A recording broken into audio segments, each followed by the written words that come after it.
Frail elders often have multiple chronic illnesses that are apt to require emergency trips to the hospital.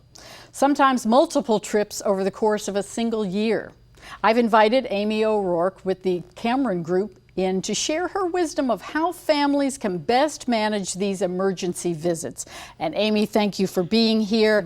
But I use that term frail elders. And what exactly is the definition of someone who would be a frail elder? Well, here's what I want to tell you. One, when you hit 65, people will say, oh, you know, the 65 plus generation. Right. And when you hit 65, diversity increases.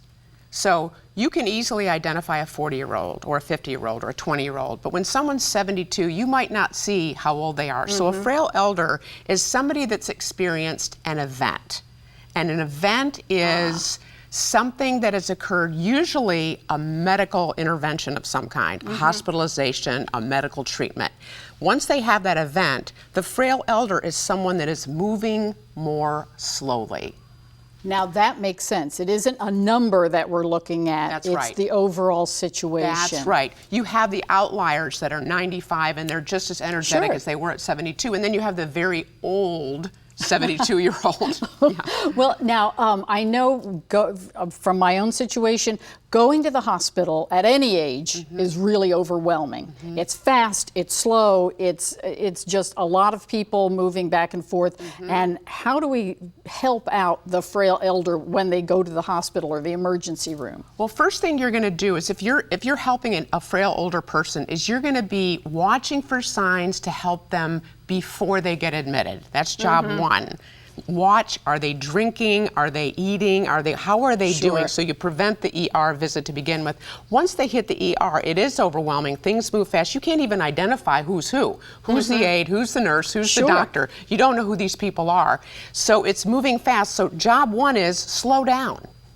And possibly can, someone really even avoid going to the hospital? Well, here's the thought, and I'm glad you said that. One, is it something that could be handled at an urgent care center?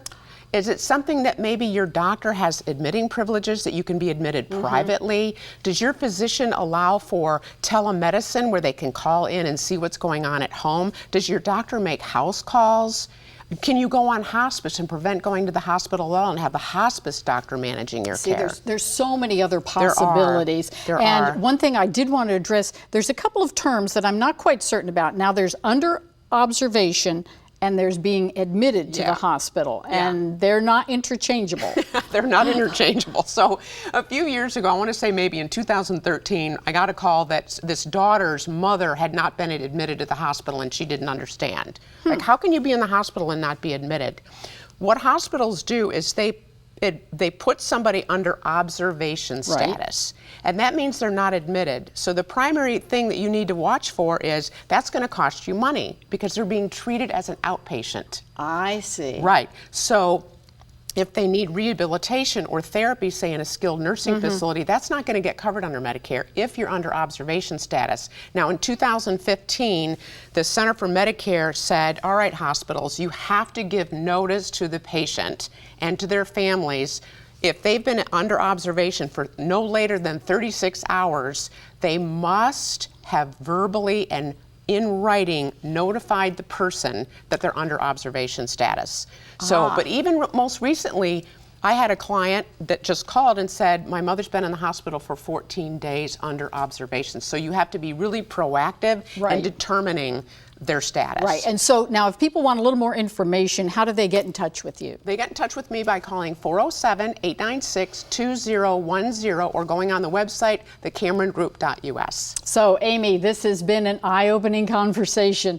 So thank you for sharing your wisdom on how to manage an emergency room visit. Thanks again.